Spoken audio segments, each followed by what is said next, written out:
Schofield Pass is known as the second deadliest pass in Colorado, after the infamous Black Bear Pass. Though the trail isn't the most technical, the trickiest sections place you inches away from the cliffside, where even the smallest mistake will send you tumbling to your death into the river some 200 feet below. To this date, the trail has claimed 17 lives. Good morning, everybody, and welcome back to the channel. This morning we woke up on top of Paradise Divide, welcomed by the beautiful sunshine and some incredible mountain views. In just a second here, we are about to attempt one of the most dangerous trails in Colorado, according to some, the second most deadly, Schofield Pass. I had run the trail once before and was feeling confident about doing it again. That being said, we had heard from locals that recent rainfall had caused some parts of the trail to wash out, making it even more treacherous than usual. Whether or not this was true, we had come prepared and, rain or shine, we are going to tackle the pass. All right, you good to go? Stay firm, I'm good. Okay, I'm gonna let you lead down this trail. Copy.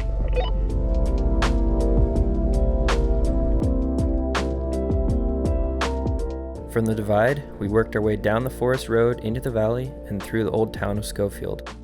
Not far after the town, we were met with a small gravel parking lot and the iconic welcome sign, as I like to call it.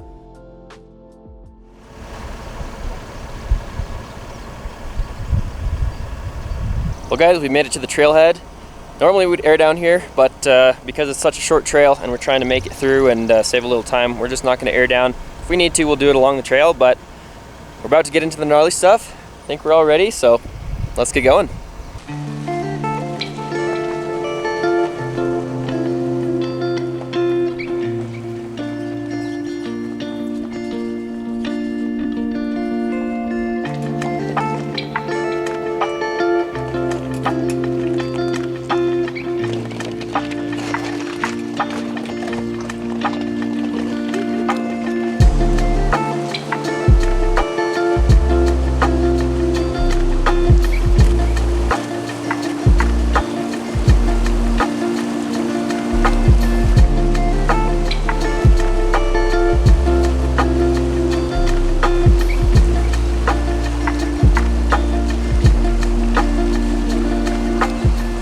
From this side of the trail, it doesn't take long before you get into the thick of it.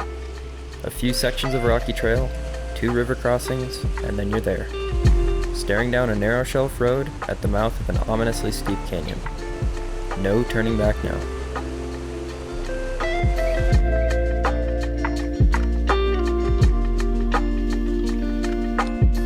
After starting the descent, we were immediately met with our first obstacle. 2 large rocks, creating a narrow gap for the vehicles to squeeze through. While the Tacoma is generally considered a small truck, it sure didn't feel so small on this trail.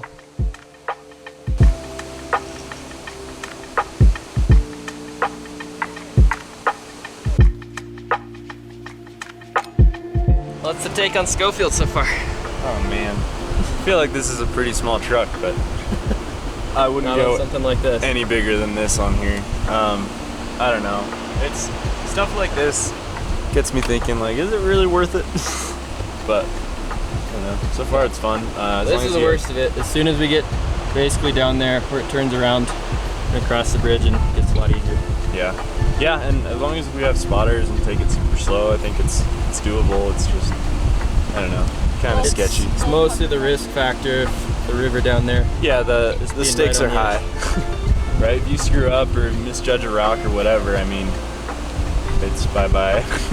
You'll probably survive, I would assume, but your truck will be here. My dogs will be stuck. Okay, not doing that today. Yeah. It was true. The pass did get much easier just a bit further down after we crossed over the river, but the small distance between us and the bridge sure seemed like a long ways away. As we slowly eased down the trail, every turn seemed to greet us with a slightly harder line, pushing us closer to the edge and further off camber.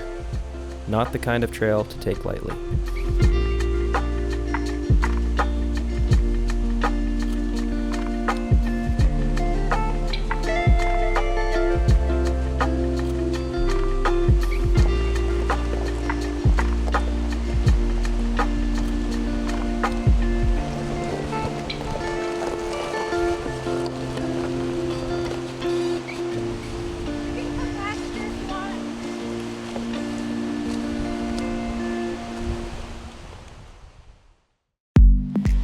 The thing about these trails, this and Black Bear Pass, they're not inherently super technical. They're not even inherently super dangerous. Like if all this terrain was just on flat ground and there was no drop off to the side, it wouldn't be too bad. I wouldn't even rate it as a terrible trail. The risk factor on this is that if you're not paying attention, or if you don't have a good spotter and you pick a bad line, lose track of what you're doing for even half a second, the consequences are pretty severe. I personally kind of love these kind of trails. Gets a bit of an adrenaline going, but again, I have no music playing right now. 2 hands on the wheel. If I'm going to be talking on the walkie, it's going to be in a section where I'm confident, and also I'm going very slow. It's just a matter of that split-second decision to take your eyes off the road, and so far, so good. But there is one tricky section coming up here. I'm going to set up the cameras for it, and all hands on board. This looks sketchy as fuck from back here. Sketchy as fuck from back here, he says. This is not too bad.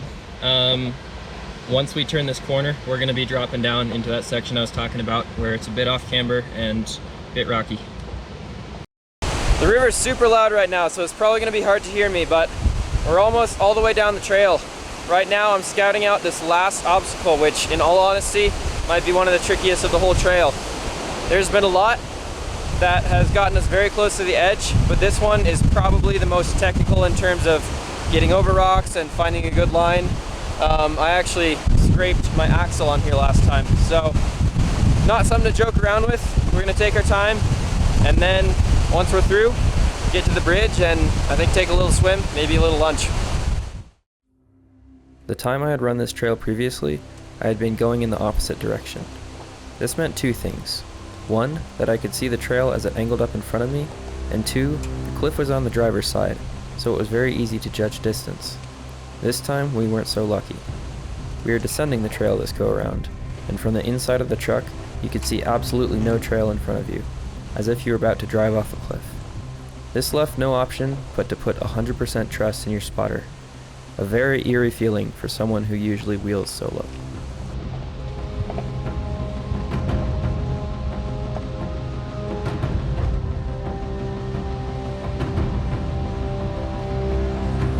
Keep going past here. Keep going. A little bit more. A little more past there. I'm not sure how well this shows up on film, but this was easily one of the scariest lines I've done. The only lines available to us were either slightly off camber and scrape the diff, or very off camber and probably not scrape the diff. Neither was a good choice, but after some thought, we opted for the second option.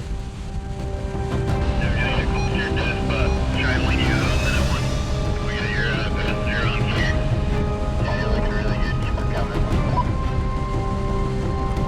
Okay, just put that much driver.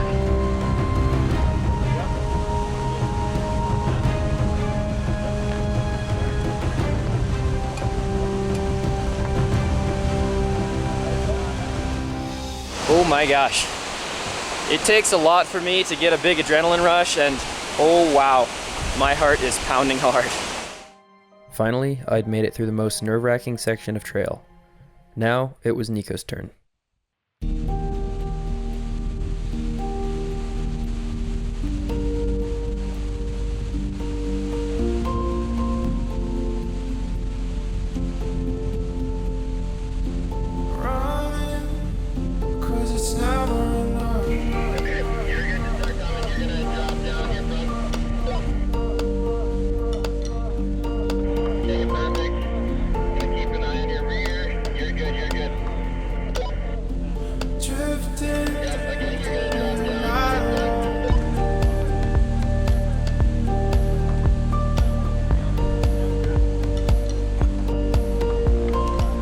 And, with only a few gray hairs, we had made it down safely.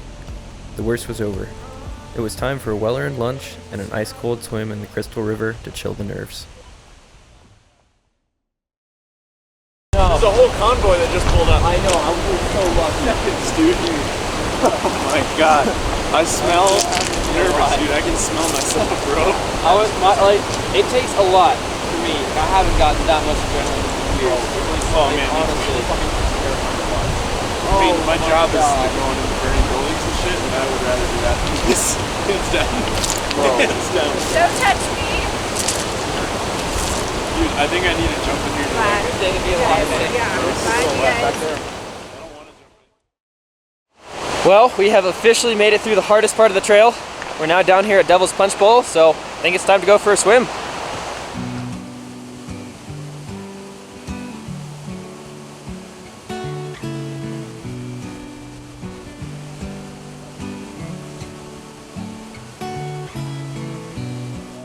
I've been praying through the evening. I've been praying through the night, asking every higher power for a meaning, for a sign, to let the hour come. Oh, oh, oh, oh. Oh, oh, oh, oh. After some well-needed time in the chilling river, we continued on, making the customary stop at the iconic Crystal Mill. The day had been an amazing one. An epic trail, amazing people, and now we were ready for some groovin' barbecue before a much-needed rest that night. If you've enjoyed this episode, make sure to check out the channel for more videos like this one. And if you'd like to support our adventures, consider becoming a patron on patreon.com. As always, my name is Carter, and I'll see you next time back on the trails. For me.